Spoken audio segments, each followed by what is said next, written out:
we're one of the Russell Group universities, so we're research intensive, and we actually have a really broad kind of remit when it comes to research. So we cover a lot of topics. And at any one time we have, I believe it's around 2,000 researchers, and then quite often the same amount of research students. So it is quite a large institution. So I'm the Research Integrity Project Officer. I've been in post since April last year, and I work as part of a central team called Research and Innovation. And I was brought on to do a series of projects, one of which was looking at our research integrity training provision.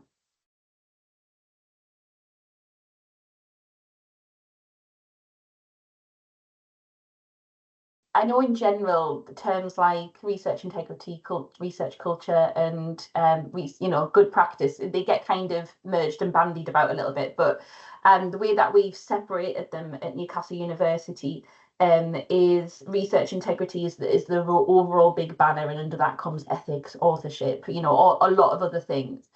But what we've got separately to that is a dedicated research culture action plan. And there's a group of academics and professional services staff that are doing a series of projects under that. There were 5 top priority projects, and that included things like releasing quality time, behaviour matters, those are kind of the titles of the projects. And we found that the crossover was so much with the research integrity that research integrity has now become the 6th priority project. So that means that it's a really big focus at the university. It's being promoted by not just my team, but other people as well. And one of the biggest action points under that focus is research integrity training. So ensuring that people have the tools and resources to apply research integrity to every aspect of the research life cycle. We take the approach of research integrity from a values and a virtues led position, which obviously fits really well with research culture priorities. And it's just really nice because it shows the researchers that we're not doing it like as a tick box exercise. We want to improve the quality of their research, the quality of their working environments, and their confidence, because quite often hearing all these terms and not knowing how they actually apply to you can be an issue. So yeah, we're wanting to kind of bridge that gap and make sure they're aware of the support that's available.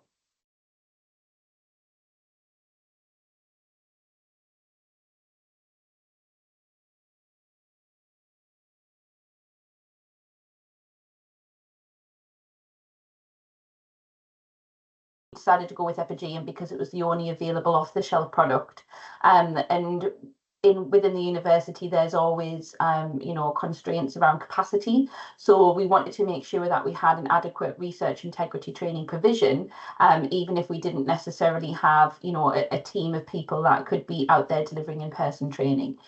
So that was the reason we originally took out Epigeum.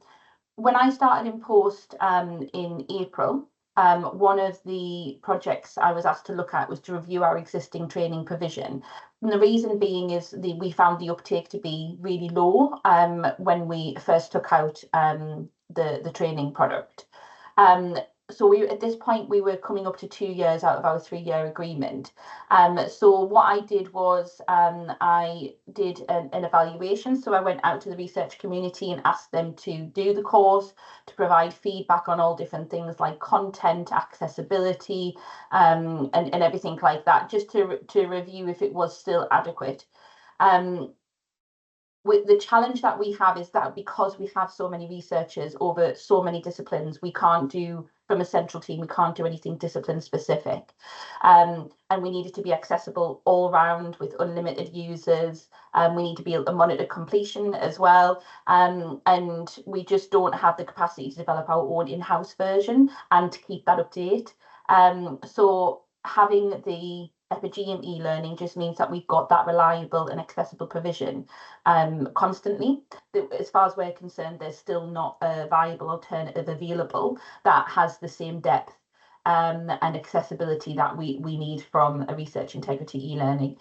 So that's why we've decided to continue with Epigeum.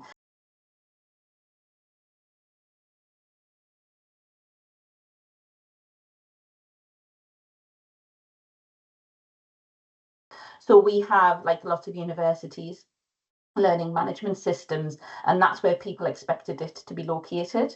But actually we went for the URL version, so it's linked on our external web pages. And we did that for a few reasons.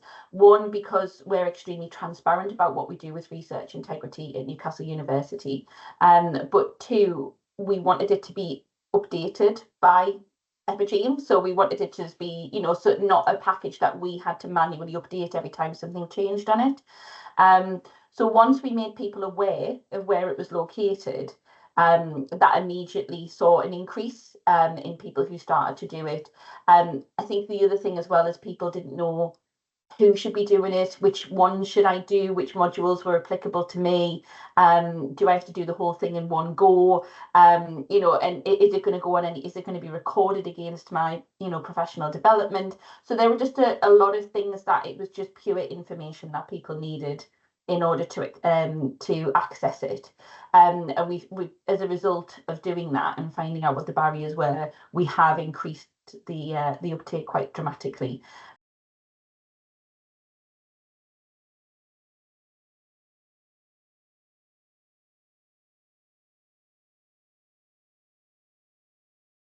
So what we've done is the first thing I did was get it linked to our learning management system. So where people would expect it to be, there is now a link that directs them to the website. So that if someone does search for research integrity, something does come up and it redirects them. We are also currently looking at potentially putting the SCORM package onto Canvas, which is where the students would expect that course to be. But the main thing that we did is we went out and did comms. So we have lots of internal comms platforms, and we asked for the feedback. So we got people to take part in official feedback process, which immediately helped with the promotion of it. But I also went out to things like faculty research committees, different school meetings, different events, and spoke about, did you know this exists? Do you know where it is? And this is, what we recommend that you do. So we tried to do it in everything. So there was a lot of general comms, putting things up on the plasma screens, going to different events. And also what I did was provided a brief kind of a set of slides. So I've produced a research integrity slide deck that kind of outlines, here's all the resources and support available around research integrity. And it includes obviously a detailed slide on the benefits of the e-learning, and that went out to things like to people like the heads of faculty research, and asked for that kind of information to be disseminated down. So that was kind of the main kind of ways that we promoted it. We have done some direct mailing, so although it's not mandatory across the board, research integrity training is mandatory for anybody funded by the Wellcome Trust. So we had around 90 researchers that this applied to, and they did get a direct email saying you do need to complete this. Some of them chose to do in-person training, but majority of them chose to do the e-learning. So yeah, they had that direct request.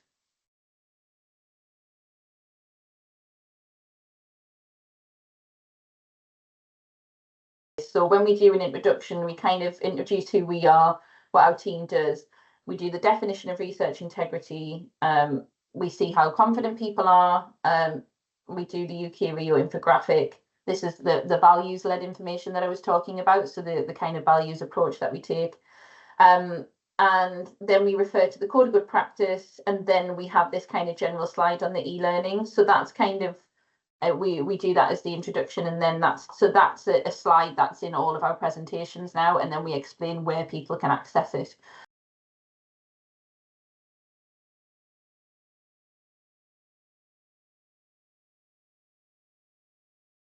So this is the main provision that we have. So we see this as the minimum standard. So having the e-learning available is kind of the baseline, and then anything we do on top of that is seen as a bonus.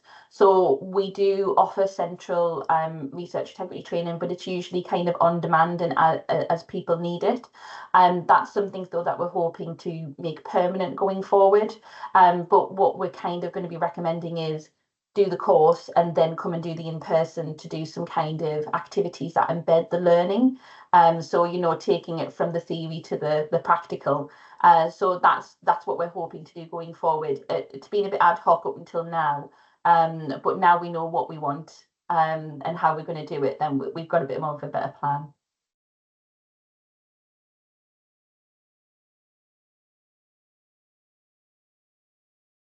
Yeah, so once I received that from yourselves, I did actually send that out to people who were doing research integrity training on a in their own areas. So anybody doing a discipline specific, I've said, look at the course, here's the blended learning materials, and here's what I can provide. And they've kind of gone off and done it themselves. Something that we're looking into doing, because we're so big and I can't do all of the training and I can't do it discipline specific, we're looking at getting what we're probably going to call good research practice champions. And the idea is these are people who are really enthusiastic and invested in research integrity, probably with, you know, a reasonable amount of experience. And we're going to provide them with all these resources, do some training, and enable them to create their own bespoke training for their discipline, so that they have the best of everything really, and they can go out and that I see that as the kind of gold standard. It's kind of absolutely everything all together being delivered by experts.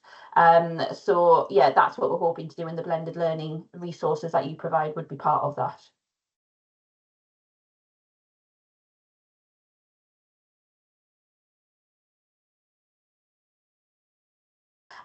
But the key kind of starting points for PGRs and new staff is usually September and January. So we try to let them bed in. So it gets mentioned in induction. So the availability of the e-learning is now embedded in inductions. But it's one of those things that you get a long list of things and you don't read it all. So once they've had time to bed in, then yeah, I do try to do some kind of focused work, usually around the end of September, beginning of October, end of January, beginning of February. So for example, I did earlier this week, I did a session promoting research integrity, including the e-learning, to a new group of PGRs in our SAGE faculty. They're the ones who've just started in January, so they've now had that information. So yeah, there does tend to be peak times, but then it also depends on people's availability. So depending on your project, people's availability for training can vary quite a lot. So for Wellcome Trust, for example, when we sent out the request to them, it went out in end of October, beginning of November. But that's just before Christmas, when again it goes really, really quiet. So the majority of people completed it in the January, but from the request that was done earlier. So yeah, you tend to have a peak around September and January.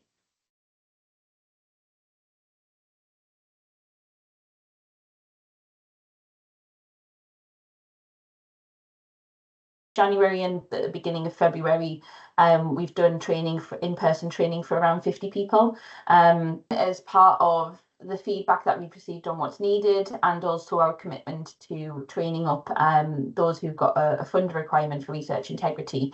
We've done a few different sessions.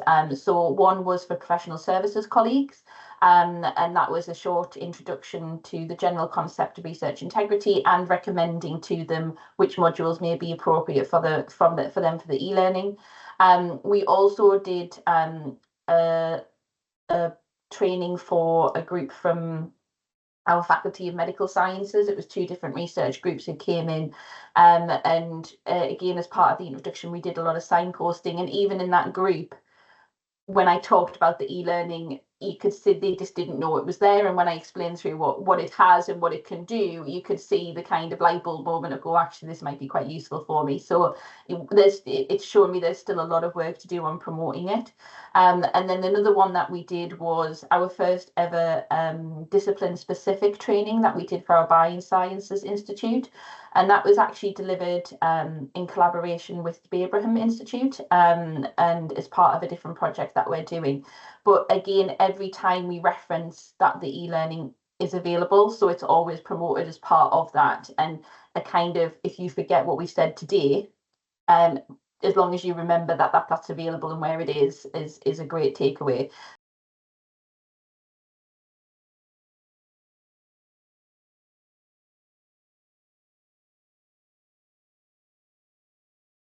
Everything that we have to do with research integrity and especially governance is on our external web pages. If in doubt and you can't remember where it is, Google Newcastle University Research Integrity and you can find it. So the dedicated research integrity pages, one of the options it can take you to is the research integrity e-learning. So we obviously highlight the fact that it's free online training. And then we outline, it's provided by Epigeum, we list the core modules and we list the supplementary modules so people can see the kind of information that's going to be in there. And then another thing that we found we needed to provide more information on was how to access it. So people like quite specific instructions. So having the token to add in and knowing what to click on, we've updated that information as well, just to, again, to kind of help with that accessibility. Because like I say, people expect it to be in the same format as a lot of our other training and it's not. So we've made sure that there's plenty of guidance on there so people know how to access it. And then we have our email addresses so that they can get support from us or contact Epigeum and get support that way. So that's the kind of main page where the e-learning can be accessed. We have it under the banner of training tools and resources, so not just for research integrity. So the e-learning has its own kind of section there, but then we also have links to other internal and external resources, networks and key contacts. So we've tried to make it as simple and as clear as possible for people. Our overall research integrity pages starts off with research integrity principles, our annual statements, our code of good practice, and the activities that we offer as well. So just again, making people aware of what is available to them, and that it can be requested. And then we also refer to the UK BO for different things, and then it includes our research misconduct and again some more contact details. So it's quite there's a lot there, but it does also target them to go to the training.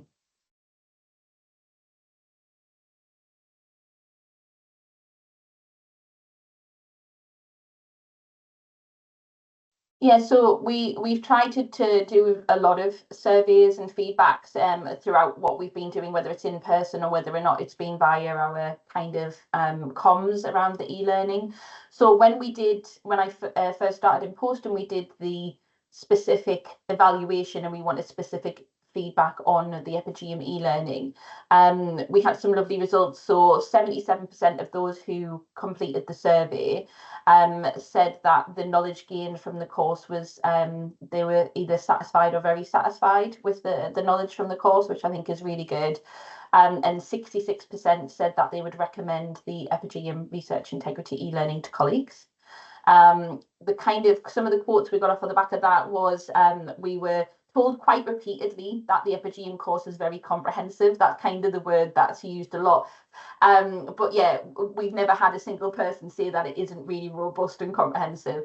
And somebody said that they really like the Epigeum course for its interactivity, especially the fact that there are times you can do discipline-specific examples.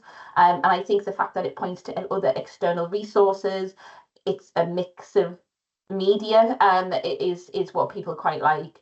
But the best quote that we had was from a really experienced researcher, and what they said was they were one of the people who needed to do it because of a funding requirement, and they came back and said that they've been working for Newcastle University for 28 years. They found the training extremely useful, and they wish it had been available when they started at the university 28 years ago. So that was really nice to see that somebody with a lot of experience still found the training really, really valuable.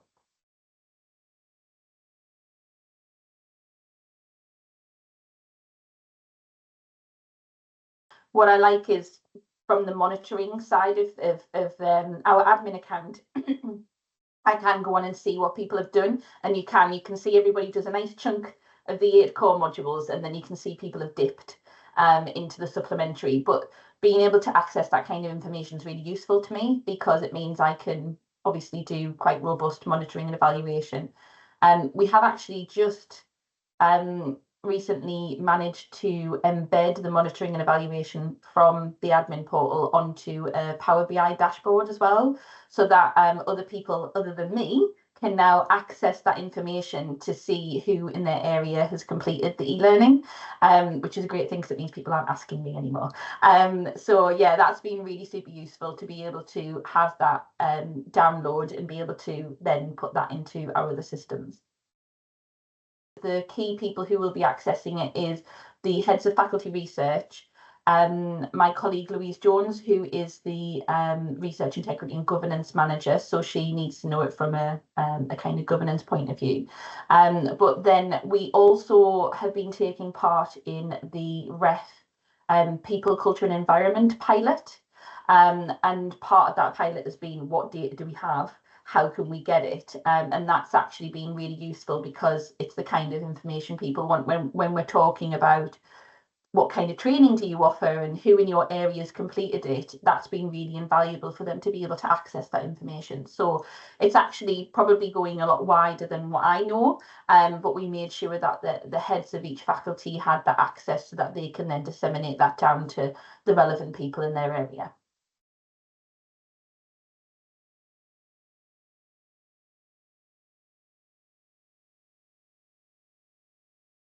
So when I first came into post, so April last year, we only had around 25 people who had completed the course. So there'd been more than that who had accessed it and registered, but actually completed the core modules. There were only around 25 people. So we've now got that up to around 85 people have now completed the core modules, and that's just been in the last 6 months. But there's a lot more than that who've accessed it, and we do promote it as a resource. So it's for some people, because it's not mandatory, they don't necessarily need to complete all of those modules. So people, we recommend they go in and dip in and out.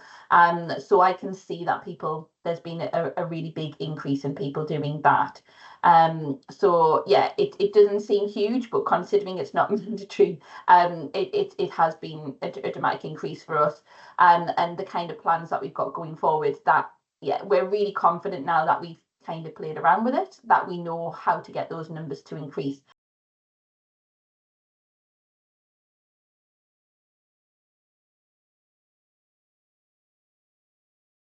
One of my favourite things about doing this review is how willing you've been to listen to feedback, and the fact that we got invited to do quite detailed feedback on what our researchers need. And the fact that one of the big things that came out of that was a refresher training. So as part of the Wellcome Trust Fund requirements, they require everybody to do introductory training, but they also state there should be regular refresher training as well.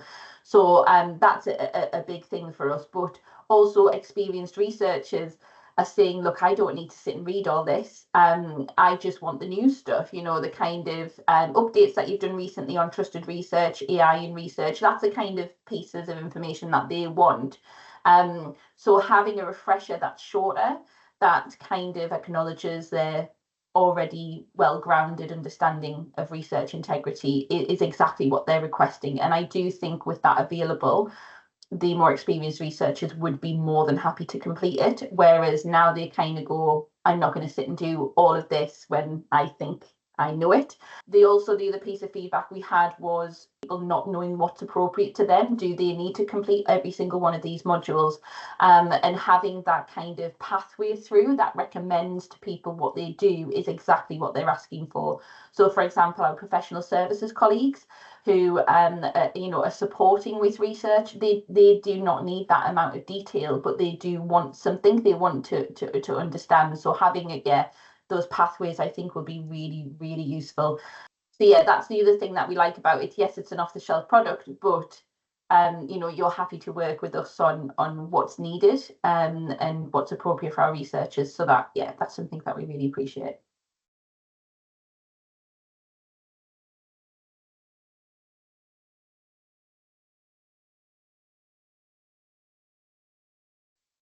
So I think this would apply to everybody. It's lack of capacity, so lack of time to invest in your own professional development, and to not treat something like research integrity as a tick box exercise.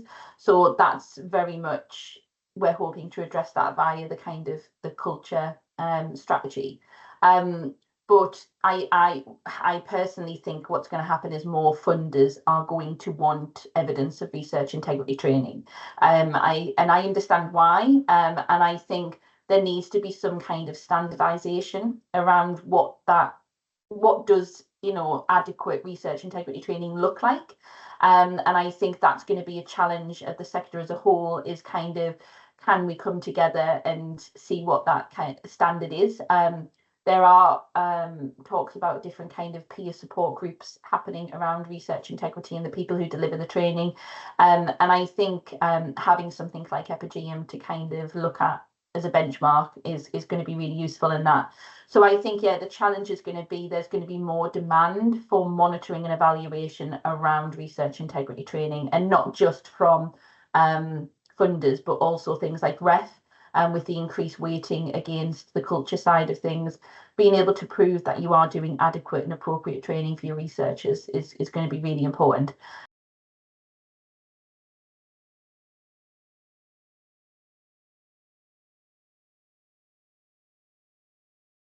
If we had an unlimited budget, we would be taking more products, some of the other modules and different things that are available, and that would be wonderful. I think we would love to take more of those things. It's just, as with all universities, it's a money constraint. But I think what we'll be doing is really embedding the course a lot more in everything. So as much as I've done a lot of work on getting it into those inductions, I just want it in there a little bit more, so that it really is in every document, every induction, every person reads it. But I think the big thing for us is getting it on Canvas.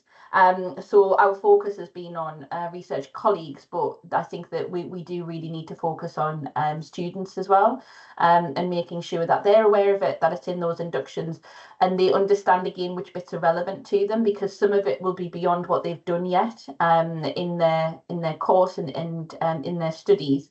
So it's going to be promoting it as that starting point, but something that you then go back to at the point that you actually need to have the detail again. But yeah, I think it's mainly the focus on the blended learning. So making sure that everybody's got the e-learning completed as a baseline, and then we build on top of that with embedding that knowledge. One of the things we are thinking about is possibly doing kind of topic specific training, so kind of having themes. So, you know, we could do, rather than just lots of, you know, introductions to research integrity, looking at specific themes like authorship, data management. We already have a colleague who does dedicated training on trusted research, and it's referenced that there is obviously a module available on the e-learning that can support with that as well. So yeah, it's just a case of continuing with the work that we've done, and then doing that review on whether or not we do want to make it a mandatory provision. I think the best thing about it is, because it's not in-house, and because it's you know, the way that the having it available as a SCORM package and on the URL and everything, it just means it doesn't matter what we do with our systems, which we've got lots of system changes planned. It's nice to have something that's not going to be impacted by that we can just slot into whatever else we're doing. So yeah, that's just kind of, it is a lot of peace of mind knowing that we're going to have that available, and we're not the ones who has to stress about the changes. That's all down to you.